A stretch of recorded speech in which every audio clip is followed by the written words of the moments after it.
Good morning students. जैसा कि कल हमने अध्ययन किया था थ्योरी ऑफ इन्वेस्टमेंट में पूंजी की सीमांत उत्पादकता के बारे में, आज का हमारा टॉपिक है बचत तथा निवेश समानता। तो जैसा कि बचत और निवेश अत्यधिक महत्वपूर्ण है केन्ज के रोजगार सिद्धांत में, क्योंकि बचत और निवेश ये दोनों तत्व मिलकर ही रोजगार और आय के स्तर को निर्धारित करते हैं। तो हम सबसे पहले देखते हैं बचत का क्या अर्थ है। आय में से उपभोग संबंधी व्यय को घटाने के पश्चात जो धन बाकी रह जाता है उसे ही क्या कहा जाता है, बचत कहा जाता है।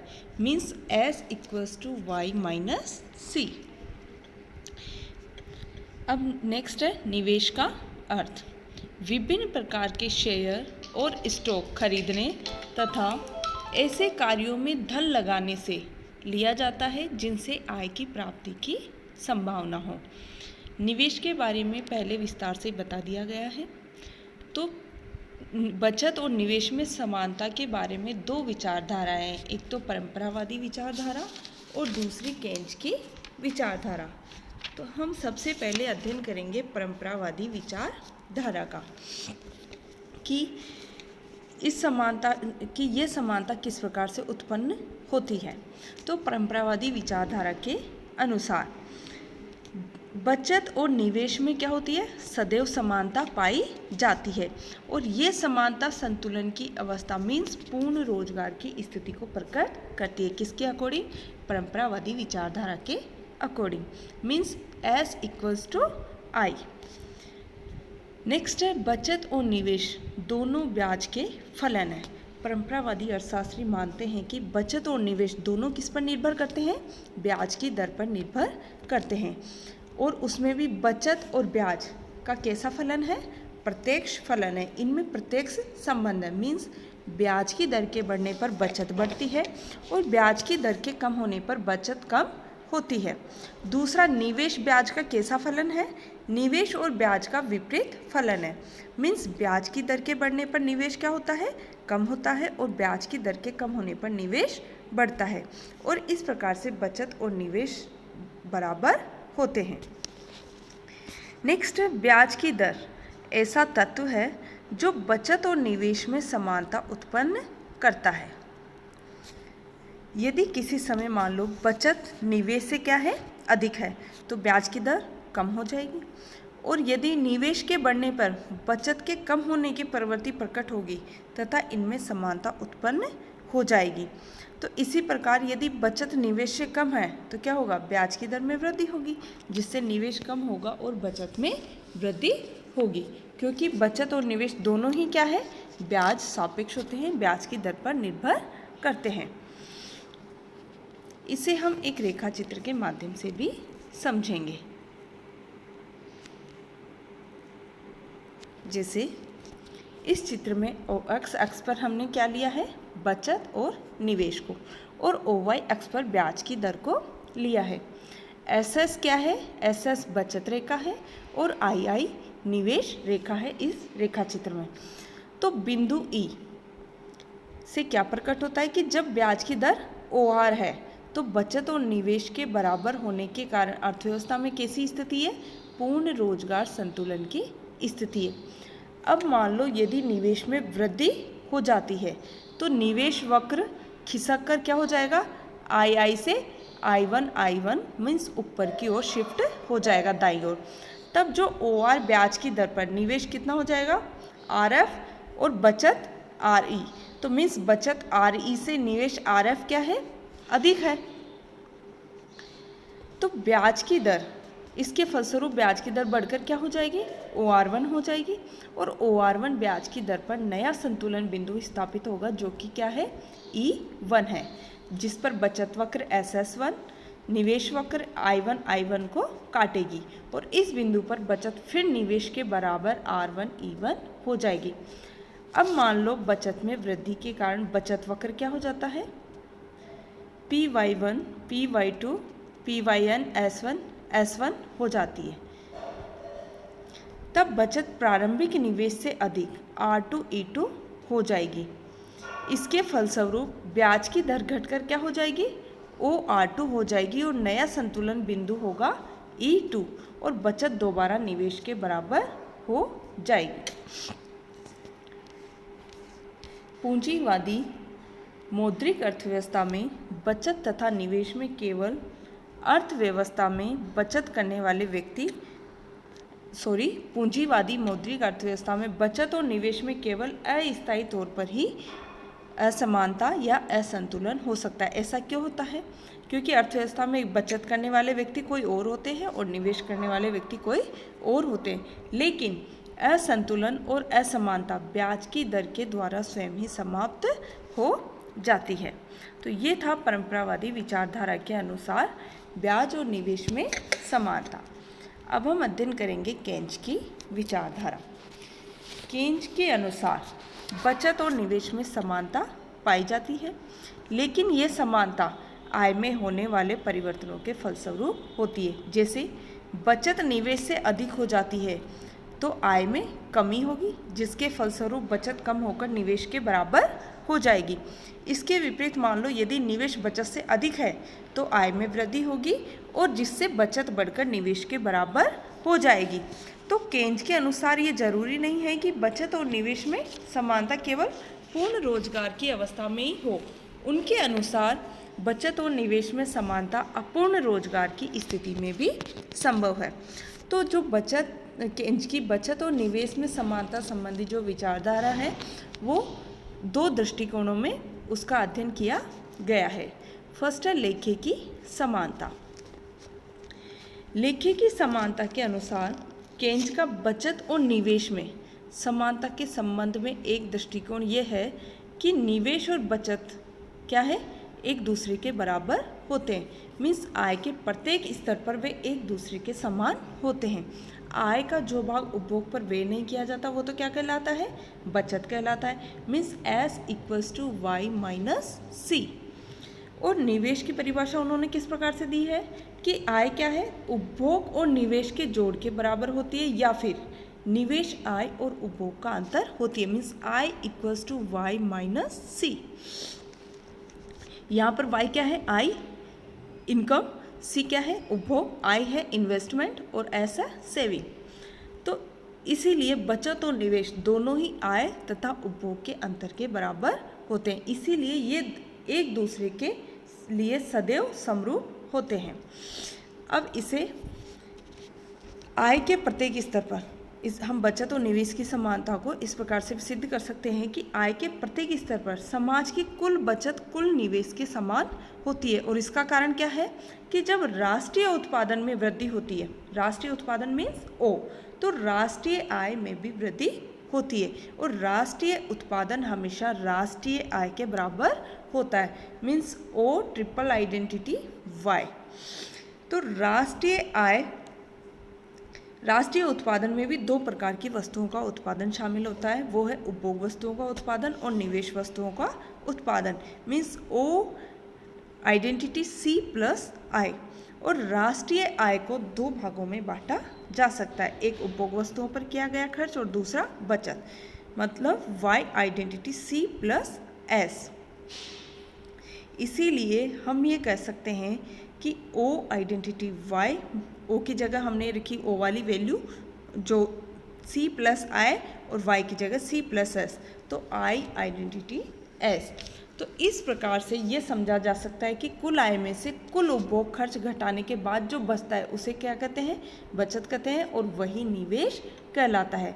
तो आय, बचत और निवेश इन तीनों की परिभाषाओं के फलस्वरूप बचत और निवेश में सदैव एक समानता पाई जाएगी। कार्यात्मक समानता। बचत तथा निवेश की जो भी ऊपर बताई गई समानता से उन तत्वों का ज्ञान नहीं होता जिनके द्वारा बचत और निवेश में समानता स्थापित होती है। तो कार्यात्मक समानता इस तथ्य को प्रकट करती है कि समुचित तौर पर अर्थव्यवस्था में बचत तथा निवेश में समानता किस ढंग से स्थापित होती है, मीन्स उसकी प्रक्रिया। इस दृष्टिकोण के अनुसार बचत और निवेश में समानता राष्ट्रीय आय में होने वाले परिवर्तनों के द्वारा स्थापित होती है। अब वो कैसे स्थापित होती है? मान लो किसी अर्थव्यवस्था में प्रारंभिक निवेश में वृद्धि की जाती है या फिर निवेश बचत से अधिक हो जाता है तो निवेश में जो वृद्धि हुई है उसके फलस्वरूप क्या होगा, पूंजीगत पदार्थ पैदा करने वाले उद्योगों में उत्पादन बढ़ेगा, जिससे श्रमिकों को अधिक रोजगार मिलेगा और उनकी आय में वृद्धि होगी, जिसके परिणाम स्वरूप श्रमिकों की उपभोक्ता वस्तुओं के लिए भी मांग बढ़ेगी और इससे उपभोक्ता वस्तुओं का उत्पादन करने वाले उद्योगों का भी विस्तार होगा और लोगों की आय में प्रारंभिक निवेश के फलस्वरूप गुणक प्रभाव के कारण कई गुना अधिक वृद्धि होती है। इसमें से कुछ आय का लोग उपभोग कर लेते हैं और कुछ को बचा लेते हैं। अतएव निवेश में वृद्धि होने के परिणाम स्वरूप आय में भी वृद्धि होती है और इसके कारण बचत और निवेश एक दूसरे के समान हो जाते हैं। तो ये थी कार्यात्मक समानता और इन दोनों इसको हम एक टेबल और चित्र के माध्यम से समझेंगे। जैसे प्रारंभ में हम इस टेबल के माध्यम से समझेंगे, जैसा कि इस टेबल में जब आय का स्तर कितना है 30 करोड़ रुपए हैं तो बचत और निवेश एक दूसरे के समान है। बचत भी 4 करोड़ है और निवेश भी 4 करोड़ है। कितने पे? जब इनकम 30 करोड़ रुपए है।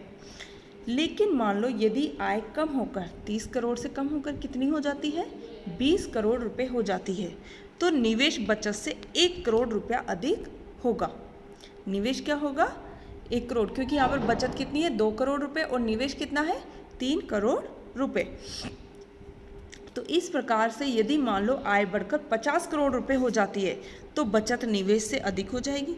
तो पहली अवस्था में तो क्या था, निवेश के बचत से अधिक होने के कारण आय में वृद्धि होगी और बचत बढ़कर निवेश के बराबर हो जाएगी। जबकि दूसरी अवस्था में क्या है, बचत निवेश से अधिक है तो निवेश के कम होने के कारण आय में कमी होगी और बचत कम होकर निवेश के बराबर हो जाएगी। अब हम इसे एक रेखा चित्र के माध्यम से भी समझते हैं। जैसे इस चित्र में हमने एक्स अक्ष पे लिया है आई और OY अक्ष पर बचत और निवेश को लिया है और जो बिंदु ई है उस पर बचत और निवेश कैसी स्थिति में है, संतुलन की अवस्था में, और उस पर आय कितनी है ON बिंदु ई पर, जो कि संतुलन बिंदु है। अब मान लो यदि आय कम होकर ON से कम होकर क्या हो जाती है OM हो जाए तो निवेश बढ़कर क्या हो जाएगा AM हो जाएगा और बचत कम होकर BM रह जाएगी और ये असंतुलन की अवस्था होगी, क्योंकि यहाँ पर बचत और निवेश एक दूसरे के बराबर नहीं है। लेकिन निवेश के अधिक होने के कारण गुणक प्रभाव के कारण आय में इतनी वृद्धि हो जाएगी कि बचत निवेश के बराबर हो जाए। अब यदि मान लो आय बढ़कर OR हो जाए तो बचत बढ़कर क्या हो जाएगी CR हो जाएगी और निवेश कम होकर DR रह जाएगा। तो निवेश के कम होने के कारण गुणक के विपरीत प्रभाव के परिणाम स्वरूप आय में इतनी कमी हो जाएगी कि बचत कम होकर निवेश के बराबर हो जाएगी और अर्थव्यवस्था में पुनः संतुलन की स्थिति कायम हो जाएगी, जहां पर बचत और निवेश एक दूसरे के बराबर होंगे। अब हम देखते हैं क्या बचत और निवेश सदैव बराबर रहते हैं या नहीं रहते हैं। आयोजित निवेश तथा वास्तविक निवेश, आयोजित बचत तथा वास्तविक बचत।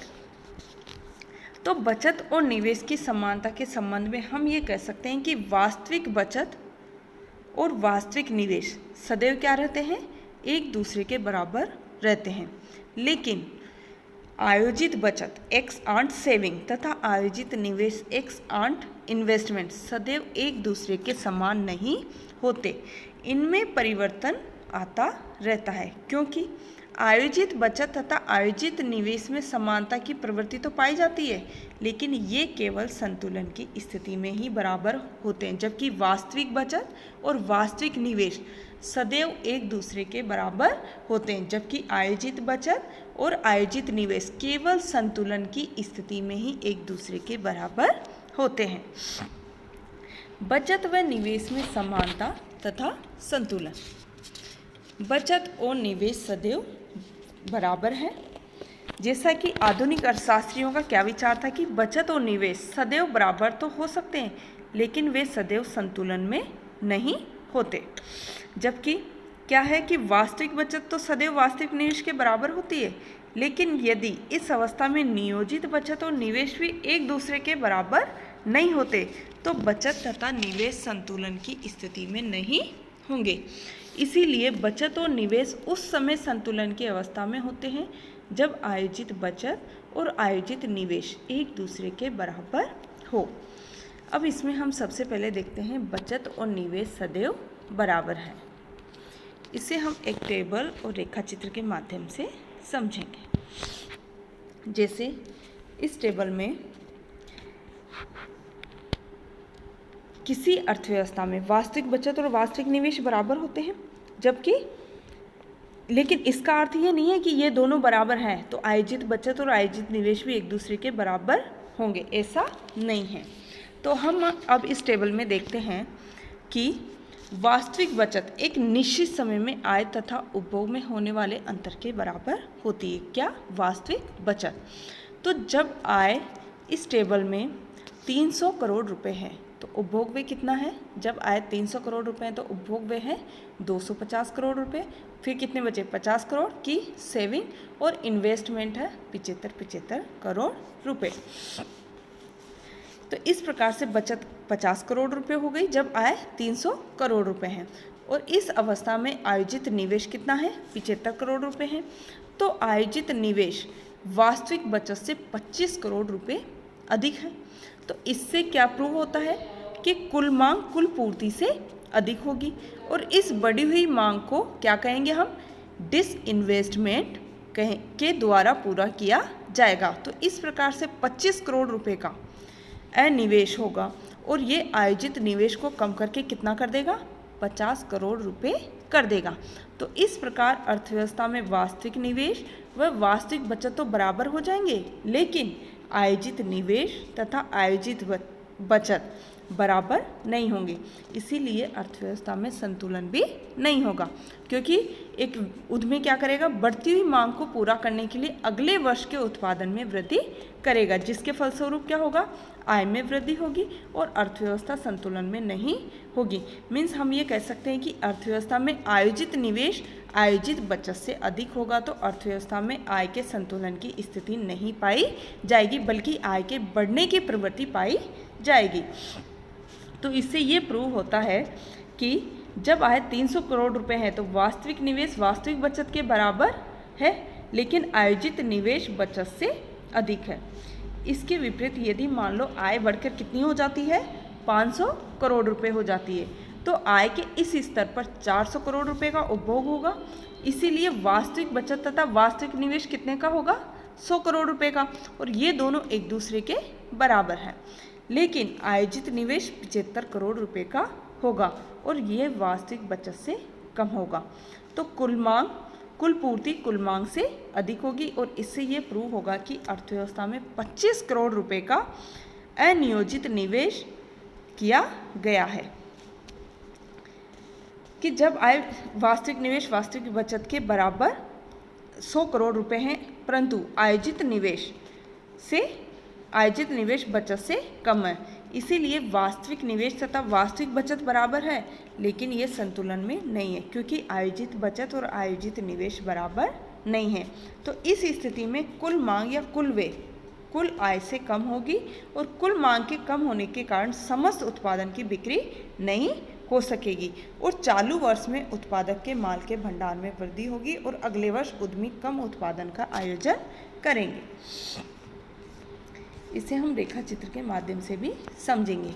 जैसे इस रेखा चित्र में बिंदु ई जो कि संतुलन बिंदु है, क्योंकि यहाँ पर बचत और निवेश क्या है?